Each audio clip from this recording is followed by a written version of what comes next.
Hindi naman kasi kita ko naman yung support niya. I remember one instance na yung confrontation scene namin.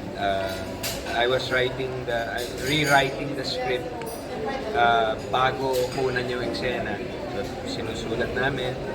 Tapos pinadala ko na, sabi ko, bigyan niyo na sa daddy ko para pag-aralan niya.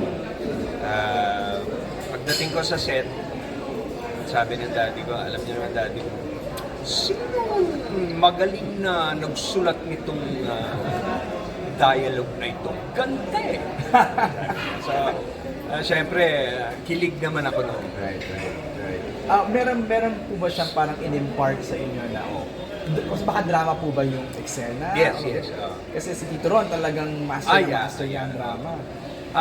Hindi naman. Kung meron man siyang mga puna, after na lang niya sinasabi sa akin. Not about the scene, about the whole movie. Sana ganito. Pwede mo pang ginawa ito.